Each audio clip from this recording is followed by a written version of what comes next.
ദൈവത്തിൻ്റെ അതിപരിശുദ്ധമായ നാമമഹത്വം ഉണ്ടാകട്ടെ. ഇന്ന് പ്രഭാതത്തിൽ ദൈവജനവുമായി സംസാരിക്കുവാൻ പരിശുദ്ധാത്മാവിൻ്റെ ഹൃദയത്തിൽ തന്ന ചിന്ത 2 രാജാക്കന്മാരുടെ പുസ്തകം 2-ാം അധ്യായത്തിൻ്റെ 10-ാമത്തെ വാക്യം. അതിന് അവൻ, നീ പ്രയാസമുള്ള കാര്യമാകുന്നു ചോദിച്ചത്. ഞാൻ നിന്നിൽ നിന്ന് എടുത്തുകൊള്ളപ്പെടുമ്പോൾ നീ എന്നെ കാണുന്നുവെങ്കിൽ നിനക്ക് അങ്ങനെ ഉണ്ടാകും, അല്ലെന്ന് വരിൽ ഉണ്ടാകുകയില്ല എന്ന് പറഞ്ഞു. പഴയ നിയമ പ്രവാചകന്മാരിൽ അതിശക്തനായി ദൈവം ഉപയോഗിച്ച ഒരു വ്യക്തിയാണ് ഏലിയാവ്. ഏലിയാവിനെ ഉപയോഗിക്കുന്നത് ഇസ്രായേൽ രാജ്യത്ത്. ഇസ്രായേലും യഹൂദയും തമ്മിൽ വളരെ വ്യത്യാസമുണ്ട്.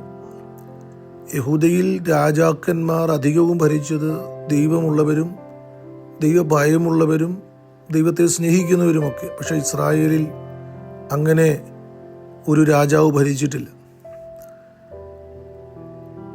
ഏലിയാവിൻ്റെ കാലഘട്ടം തന്നെ ആഹാബിൻ്റെയും ഇസബേലിൻ്റെയും അതിശക്തമായ സ്വാധീനം, അല്ലെങ്കിൽ അവർ ജാതീയ ദൈവങ്ങളെ ആ രാജ്യത്ത് അതിശക്തമായി അവതരിപ്പിക്കുന്ന കാലഘട്ടം. അശേരയുടെയും ബാലിൻ്റെയൊക്കെ പ്രവാചകന്മാരെ തീറ്റിപ്പോറ്റി ആ രാജ്യം മുഴുവൻ ആരാധന കൊണ്ട് നിറച്ചിരിക്കുന്ന കാലഘട്ടത്തിൽ ദൈവം ഉപയോഗിച്ച അതിശക്തനായ ഒരു മനുഷ്യനാണ് ഏലിയാവെന്ന് മനസ്സിലാക്കണം. നല്ല സുഖകരമായ ദൈവജനം പറയാനൊക്കെ ഉള്ള ഒരു കാലഘട്ടത്തിലല്ലായിരുന്നു ഏലിയാവിൻ്റെ പ്രവർത്തന മേഖല. മാത്രമല്ല, ഏലിയാവിനെ കുറിച്ച് നമ്മൾ മനസ്സിലാക്കുമ്പോൾ ഏതാണ്ട് 8 അത്ഭുതങ്ങൾ ചെയ്ത ഒരു മനുഷ്യനാണ് ഏലിയാവ്. അതിൽ വിധവയുടെ മകനെ ഉയർപ്പിക്കുന്നത് അത്രമാത്രം ദൈവം ഉപയോഗിച്ചൊരു മനുഷ്യൻ. ഒന്നുകൂടെ ചേർത്ത് പറഞ്ഞാൽ, ആഹാബിൻ്റെയും ഇസബേലിൻ്റെയും ഒക്കെ പ്രവൃത്തി കൊണ്ട്, അധാർമികതകളും വിഗ്രഹാരാധന കൊണ്ട് നിറഞ്ഞ ഇസ്രായേൽ മക്കളുടെ ഇടയിൽ ആകാശത്തു നിന്ന് തീ ഇറക്കി യഹോവ ദൈവമെന്ന് തെളിയിച്ച ഒരു യാഗമൊക്കെ നടത്തി, മാത്രമല്ല ബാലിൻ്റെയും അശേരയുടെയും പ്രവാചകന്മാരെയും കൊന്ന് അങ്ങനെ ഇസ്രായേലിൽ യഹോവ ദൈവമെന്ന് ബോധ്യപ്പെടുത്തിയ, ദൈവം ഉപയോഗിച്ച ശക്തനായ ഒരു പ്രവാചകനായി ഒക്കെ ഏലിയാവിനെ നമുക്ക് കാണുവാനായിട്ട് കഴിയുന്നുണ്ട്. ആ ഏലിയാവ് തൻ്റെ ശുശ്രൂഷ തികഞ്ഞു, ഇനിയും ദൈവം തന്നെ എടുക്കുവാൻ വേണ്ടി, സ്വർഗത്തിലേക്ക് എടുക്കപ്പെടുവാൻ വേണ്ടി പോകുന്നുവെന്ന് തനിക്ക് ബോധ്യമായി. അപ്പോൾ തൻ്റെ അടുത്ത ശുശ്രൂഷകനായി, അല്ലെങ്കിൽ തൻ്റെ അടുത്ത പിൻഗാമിയായി എലീശയെ താൻ കണ്ടിരുന്നു.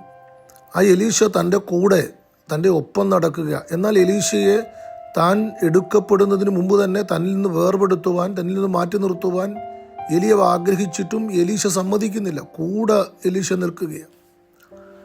അങ്ങനെ നിൽക്കുന്ന എലീശയോട് ഏലിയാവ് ചോദിക്കുന്നൊരു ചോദ്യമാണ്, ഞാൻ നിന്നിൽ നിന്ന് എടുക്കപ്പെടുന്ന മുമ്പ് ഞാൻ നിനക്ക് എന്ത് ചെയ്തു തരണമെന്ന് ചോദിച്ചു കൊള്ളുക എന്ന് പറഞ്ഞു. അതിന് എലീശ, ഞാൻ നിന്റെ ആത്മാവിൻ്റെ ഇരട്ടി പങ്ക് എൻ്റെ മേൽ വരുമാറാകട്ടെ എന്ന് പറഞ്ഞു. അപ്പോൾ ഇത്രയും അത്ഭുത പ്രവർത്തികൾ ചെയ്ത ഇസ്രായേലിൽ അതിശക്തനായ ഒരു പ്രവാചകനായ ഒരു മനുഷ്യൻ എലീശയോട് താൻ എടുക്കപ്പെടുന്നതിന് മുമ്പ് ഞാൻ നിനക്ക് എന്തു ചെയ്തു തരണമെന്ന് എലീശയോട് ചോദിക്കുമ്പോൾ എലീശ പറയുന്നത്, നിന്റെ ആത്മാവിൻ്റെ ഇരട്ടി പങ്ക്. അതായത് നീ ഈ ശുശ്രൂഷയൊക്കെ ചെയ്തത് ദൈവാത്മാവിനാലാണ് എന്ന് എനിക്ക് വ്യക്തമായ ബോധ്യമുണ്ട്. നിന്റെ ശരീരത്തിൻ്റെ കഴിവോ നിന്റെ ബൗദ്ധികമായ കഴിവോ ഇതൊന്നുമല്ല ഇസ്രായേലിൽ ഇത് അത്ര ശക്തനായൊരു പ്രവാചകനായി നിന്നത്. അതുകൊണ്ട് ആ ആത്മാവിൻ്റെ, നിന്നെ നയിച്ച, നിന്നെ ഈ ശുശ്രൂഷയൊക്കെ ചെയ്യിപ്പിച്ച ആ ആത്മാവിൻ്റെ ഇരട്ടി പങ്ക് എനിക്ക് വേണം എന്നുള്ളത് എലീശ തന്നോട് ചോദിക്കുമ്പോൾ ഏലിയാവ് പറയുകയാണ്, നീ ചോദിച്ചത് പ്രയാസമുള്ള കാര്യമാണ്, എനിക്ക് ചെയ്തു തരുവാൻ കഴിയാത്തൊരു കാര്യമാണ് നീ ചോദിച്ചത്. Price the Lord. പുതിയ നിയമത്തിൽ മത്തായി സുവിശേഷം 17-ാം അധ്യായത്തിൻ്റെ 14 തൊട്ടുള്ള വാക്യങ്ങൾ വായിക്കുമ്പോൾ ഒരു മനുഷ്യൻ തൻ്റെ മകന് ചന്ദ്രരോഗം പിടിച്ച് ആ പൈതലിന് സൗഖ്യം കിട്ടുവാൻ വേണ്ടി ശിഷ്യന്മാരുടെ അടുക്കിലേക്ക് കൊണ്ടുവരിക. എന്നാൽ ശിഷ്യന്മാർക്ക് സൗഖ്യമാക്കുവാൻ കഴിഞ്ഞില്ല. അവിടെ എഴുതിയിരിക്കുന്നത് 17-16. ഞാൻ അവനെ നിന്റെ ശിഷ്യന്മാരുടെ അടുക്കൽ കൊണ്ടുവന്നു, എന്നാൽ സൗഖ്യം വരുത്തുവാൻ അവർക്ക് കഴിഞ്ഞില്ല എന്ന് പറഞ്ഞു. യേശു ആ മനുഷ്യനോട് പറയുന്ന മറുപടി ഇങ്ങനെയാണ്: അവനെ എൻ്റെ അടുക്കൽ കൊണ്ടുവരുവീൻ എന്ന് പറഞ്ഞു. യേശു ഭൂതത്തെ ശാസിച്ചു, അതവനെ വിട്ടുപോയി. ബാലൻ ആ നാഴിക മുതൽ സൗഖ്യം വന്നു. നമുക്ക് യേശുവിൻ്റെ അടുക്കലേക്കാണ് ഈ കുഞ്ഞുമായിട്ട് അവർ വന്നത്. പക്ഷേങ്കിൽ ആദ്യം ശിഷ്യന്മാരുടെ അടുക്കൽ കൊണ്ടുപോയി. പക്ഷെ ശിഷ്യന്മാർ സൗഖ്യമാക്കാൻ നോക്കി. അതുകൊണ്ടാണല്ലോ ആ പിതാവ് പറയുന്നത്, നിന്റെ ശിഷ്യന്മാർക്ക് അത് കഴിഞ്ഞില്ല. അപ്പം ശിഷ്യന്മാർക്കത് പ്രയാസമായിരുന്നു. എന്നാൽ യേശു തൻ്റെ അടുക്കലേക്ക് ആ പൈതലിനെ കൊണ്ടുവരാൻ പറയുകയും യേശു സൗഖ്യമാക്കുകയും ചെയ്യുന്നത് നമ്മുടെ കാണുവാനിടയായിത്തീർന്നു. ശിഷ്യന്മാർ പിന്നീട് ചോദിക്കുന്നുണ്ട്, എന്തുകൊണ്ട് ഇത് കഴിഞ്ഞില്ല എന്ന് ചോദിക്കുമ്പോൾ, നിങ്ങളുടെ അല്പവിശ്വാസ നിമിത്തം അത്രയെന്നൊക്കെ പറഞ്ഞ് ഹല്ലേലൂയ സ്തോത്രം, ശിഷ്യന്മാരെ സ്തോത്രം വിശ്വാസത്തിൽ വർദ്ധിക്കണം എന്നുള്ള ബോധ്യമൊക്കെ അവർക്ക് കൊടുക്കുന്നതായിട്ട് കാണുവാനായിട്ട് കഴിയുന്നുണ്ട്. എന്നാൽ ഇതേ ശിഷ്യന്മാർ തന്നെയാണ് അപ്പോസ്തല പ്രവൃത്തി നമ്മൾ കാണുന്നത്. സ്തോത്രം, അനേക രോഗികളെ സൗഖ്യമാക്കുന്നു, ഭൂതങ്ങളെ പുറത്താക്കുന്നു. സ്തോത്രം, അവർക്ക് സ്തോത്ര പരിശുദ്ധാത്മാവിൻ്റെ സ്തോത്രം ഹല്ലേലൂയ പ്രവർത്തികൾ അവരിലൂടെ നടക്കുന്നത് നമ്മൾ കാണുവാനിടയായി തീരുന്നുണ്ട്. സ്തോത്രം, ഇവിടെ നോക്ക്. അപ്പോൾ ആത്മാവിനെ പ്രാപിക്കുക എന്നുള്ളത് അത് കേവലം സ്തോത്രം ആ വ്യക്തിക്ക് മാത്രം, അല്ലെങ്കിൽ കൊടുക്കുന്ന വ്യക്തിക്ക് മാത്രമല്ല, വാങ്ങിക്കുന്ന വ്യക്തിയും കൂടി അതിനകത്ത് ഇൻവോൾവ് ആകണം. സ്തോത്രം.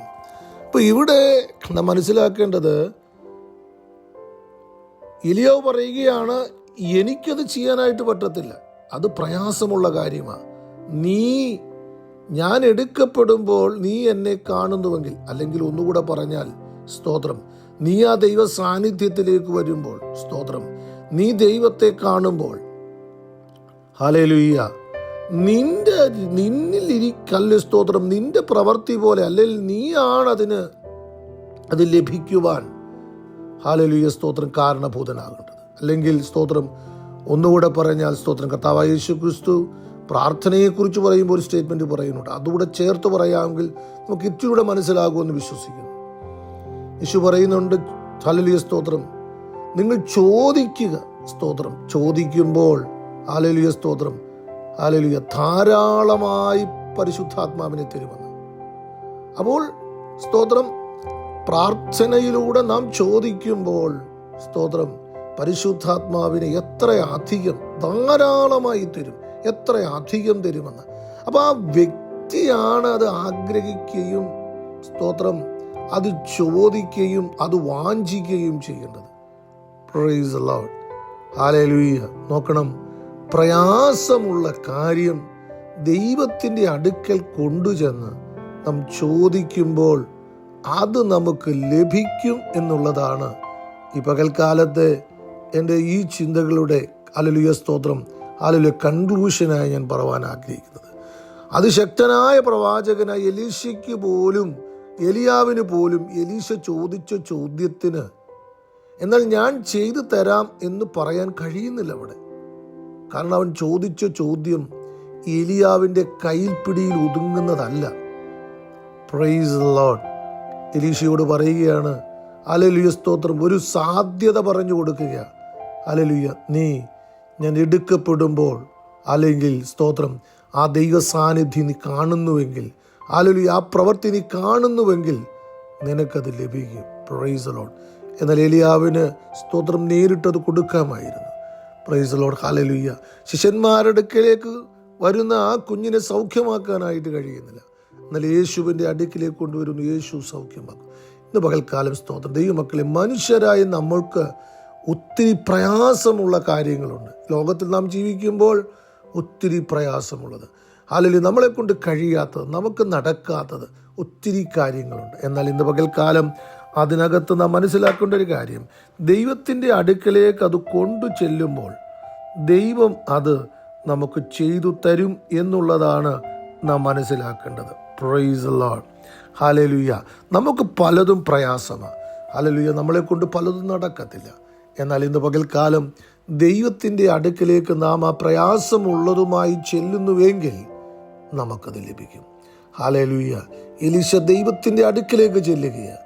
എലിയാവിനെ എടുത്തുകൊണ്ടു പോകുമ്പോൾ സ്തോത്രം, ആ ദൈവ സാന്നിധ്യത്തിലേക്ക് അവനത് ചെല്ലുക, പ്രയാസമുള്ള കാര്യമായിട്ട്. ഹല്ലേലൂയ. ആ സ്തോത്രം, ഹല്ലേലൂയ. ചന്ദ്രരോഗം പിടിച്ച പൈതലുമായിട്ട് ഹല്ലേലൂയ ശിഷ്യന്മാർക്ക് സൗഖ്യമാക്കാൻ കഴിയുന്നില്ലെങ്കിൽ എന്ന പോട്ടെന്ന് പറഞ്ഞങ്ങ് പോവുകയല്ല. ഹല്ലേലൂയ. യേശുവിൻ്റെ അടുക്കലേക്ക് ചെല്ലുകയാണ്. Praise Lord. ഹല്ലേലൂയ. അവർ ഹല്ലേലൂയ സ്തോത്രം സൗഖ്യം പ്രാപിച്ചു മടങ്ങുന്നതായിട്ട് കാണാം. ഇന്ന് പകൽക്കാലം നമുക്ക് പ്രയാസമുള്ള കാര്യങ്ങൾ എന്തായാലും അത് ദൈവത്തിൻ്റെ അടുക്കിലേക്ക് കൊണ്ടുചെന്നാൽ അത് നമുക്ക് ലഭിക്കുമെന്നുള്ളത് ഇന്ന് പകൽക്കാലം നാം തിരിച്ചറിയേണ്ട ഒരു മേഖലയാണ്.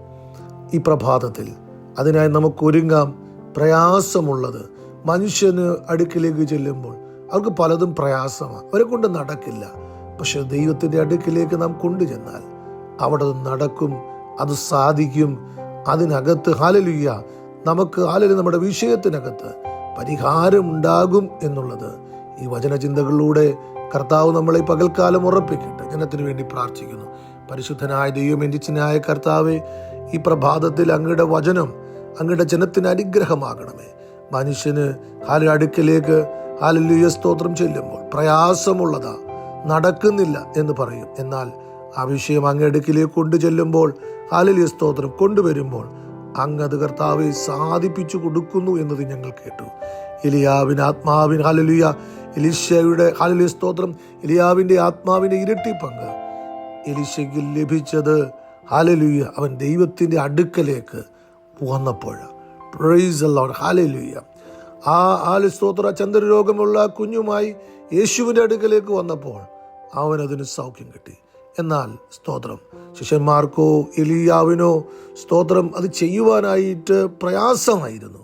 എന്നാൽ ദൈവത്തിനത് പ്രയാസമായിരുന്നില്ല. പകൽക്കാലം ഞങ്ങൾക്ക് പ്രയാസമായത് അങ്ങയുടെ അടുക്കിലേക്ക് കൊണ്ടുവന്ന് കർത്താവെ അതിൽ വിടുതൽ പ്രാപിപ്പാൻ ഈ വചനം അവിടുത്തെ ജനത്തിനിടയാക്കണമേ എന്നടിയൻ പ്രാർത്ഥിക്കുന്നു. കരുണയുള്ള കർത്താവ് അങ്ങനെ ചെയ്യുന്ന ഓർത്തു സ്തോത്രം. ജനത്തെ വചനം വെച്ച് അനുഗ്രഹിക്കുന്ന ഓർത്തു സ്തോത്രം. മഹത്വം അങ്ങയ്ക്ക് യേശു ക്രിസ്തുവിൻ്റെ ധന്യമുള്ള നാമത്തിൽ പ്രാർത്ഥന ദയവായി ശ്രമിക്കുന്ന സ്വർഗീയ നല്ല പിതാവേ, ആമേൻ. അനുഗ്രഹിക്കപ്പെട്ട ദിനം ദിവനത്തെ ഹാവ് എ ബ്ലെസ്ഡ് ഡേ.